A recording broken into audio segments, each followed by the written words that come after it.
বাহ হাগলু বাহ, খুব সুন্দর ছড়া বলছিস তো। কিরে তোরা ছড়া বলতে পারবি তো? তোরা চুপচাপ আসিস যে, কিছু বলতে পারবি তো বল। কিরে পেশি তুই বলতে পারবি তো ছড়া? ভূগোল ছাড়া আর কোনো পড়াই আজকে আমার হয়নি। নে তোকে আজকে ভূগোল থেকে একটা প্রশ্ন করি, দেখি তুই কেমন পারিস। আচ্ছা বলতো পৃথিবীর আকৃতি কেমন? স্যার, পৃথিবীর আকৃতি গোল। বাহ, কি করে বুঝলি পৃথিবীর আকৃতি গোল? প্রমাণ দে তো। স্যার, অনেক প্রমাণ আছে। প্রথম সপ্তাহে পৃথিবীর গোল আমি চ্যাপ্টার লিখেছিলাম, স্যার খাতা কেটে দিয়েছিল। পরের সপ্তাহে আমি লম্বা লিখেছিলাম, তাও কেটে দিল। তৃতীয় সপ্তাহে আমি চার কোণা লিখেছিলাম, তাও কেটে দিল। তো বাকি রইল গোল। তো পৃথিবীর আকৃতি গোল ছাড়া তো আমি আর কোনো উপায় দেখছি না। কি ভয়াবহ প্রমাণ রে বাবা, তুই কি বললি রে বাবা, আমার তো মাথা ঘুরাচ্ছে রে। আর কেউ পারবি ছড়া বলতে?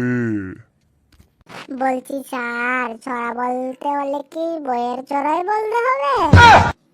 যদি বলি বইয়ের থেকে ছড়া বলতে হলে বলবি? স্যার, আপনি যেখান থেকে খুশি সেখান থেকেই বলেন। বইয়ের বাইরে থেকে, ভিতর থেকে, যেখান থেকে বলেন সেখান থেকেই আমি বলবো কবিতা।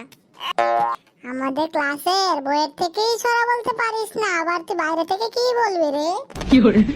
I can do you everything, এই ফেলু এখন সব পারে।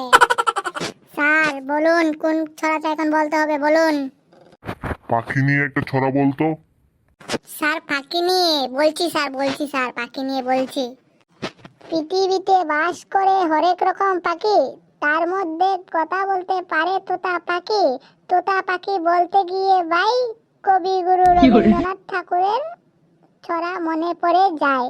আতা গাছে তোতা পাখি, ডালিম গাছে মৌ, মরি দাদার মরমরি ঠান, ঠাকুর দাদার বউ। বাহ, তোকে বললাম পাখি নিয়ে বলবার জন্য, আর তুই কবিগুরু রবীন্দ্রনাথ ঠাকুরের কবিতা নিয়ে কি সুন্দর মেকআপ দিয়ে দিলি রে ভাই। বাহ। স্যার, আর কোনো কবিতা বলবো নাকি? আচ্ছা তুই কি কি কবিতা জানিস বলতো? স্যার আপনি বলেন, আমি বলে দেব। ফেলুরে কনফিডেন্স ভালো, ওভার কনফিডেন্স ভালো না রে। আমার কথা তোকে ভাবতে হবে না, তুই চুপচাপ শুনে যা। স্যার বলুন কি বলতে হবে।